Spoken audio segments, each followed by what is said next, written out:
السلام علیکم ورحمۃ اللہ وبرکاتہ۔ امید ہے ناظرین کرام آپ خیریت سے ہوں گے۔ معزز ناظرین کرام، دارالعلوم دیوبند میں فرقہ باطلہ سے متعلق جو مشاورتی اجلاس منعقد ہوا، اس میں جو اعلامیہ اور تجاویز منظور ہوئی ہیں ان کو پیش کیا جا رہا ہے۔ یہ بڑی اہم تجاویز ہیں۔ علماء کرام سے بھی گزارش ہے کہ بغور ان کو سماعت فرمائیں، اور عوام سے بھی گزارش ہے کہ وہ بھی ان کو بغور سماعت کریں اور ضرور بھی ضرور ان پر عمل پیرا ہوں۔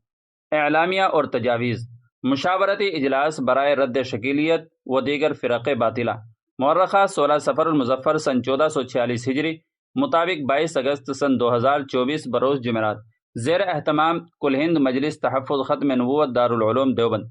الف، اسلام کی نظر میں عقائد کی درستگی سب سے زیادہ اہمیت رکھتی ہے۔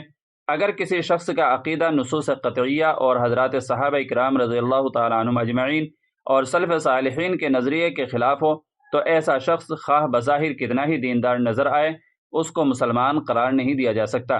بری بنا ہر مسلمان پر فرض ہے کہ وہ ہر حالت میں اپنے عقائد کو درست رکھے، اپنے متعلقین اور آنے والی نسلوں کو بھی راہ حق پر قائم رکھنے کی فکر کرے۔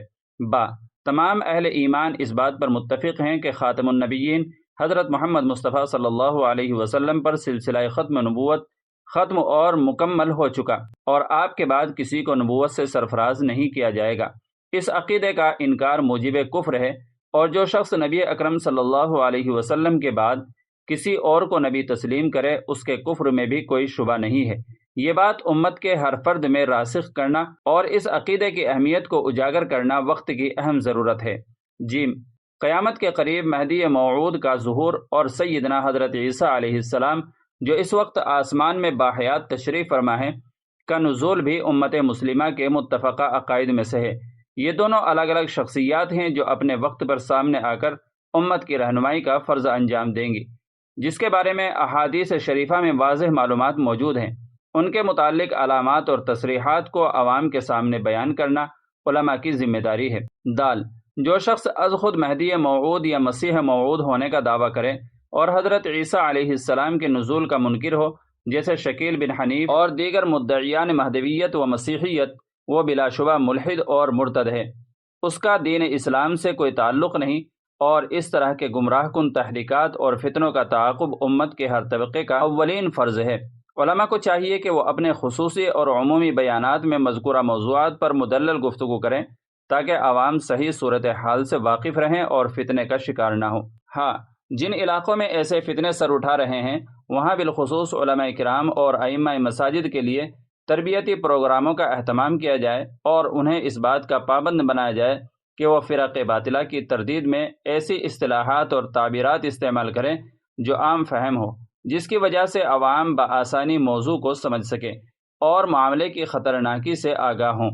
نیز انہیں یہ بھی بتایا جائے کہ محض ظاہری دینداری نجات کے لیے کافی نہیں ہے، بلکہ بنیادی طور پر عقائد کی درستگی ضروری ہے۔ واو، مدارس عربیہ میں موجودہ دور کے اہم فرق باطلہ کی تردید میں محاضرات کا اہتمام کیا جائے تاکہ طلبہ عزیز ان کے مقابلے کے لیے پہلے سے تیار رہیں۔ زا، مدارس عربیہ میں دور جدید کے فتنوں سے متعلق کوئی جامع کتاب تیار کر کے نصاب میں شامل کی جائے۔ ہا، علاقائی زبانوں میں فتنہ شکیلیت اور فتنہ گوہر شاہی سے متعلق مختصر اور مدلل مواد تیار کیا جائے اور اس کو گھر گھر پہنچانے کی فکر کی جائے۔ تو دعوتی اور دینی کاموں سے وابستہ افراد کو مذکورہ فتنوں کی سنگینی سے آگاہ کیا جائے اور باہمی تعاون اور مشورے سے تحفظ عقائد پر پروگرام منعقد کیے جائیں۔ بالخصوص اسکول اور کالج کے طلباء اور طالبات کے سامنے صحیح صورتحال رکھ کر انہیں ہر طرح کی ارتدادی تحریکات سے دور رکھنے کی کوشش کی جائے۔ تو یہ چند اہم تجاویز تھی جو ہر مسلمان، علماء کرام اور عوام الناس کو ان پر عمل پیرا ہونے کی کوشش کرنی چاہیے۔ ویڈیو اچھی لگی ہو تو اس کو ضرور شیئر کیجیے گا، اور چینل پر پہلی بار آئے ہوں تو سبسکرائب بھی کر لیجیے گا۔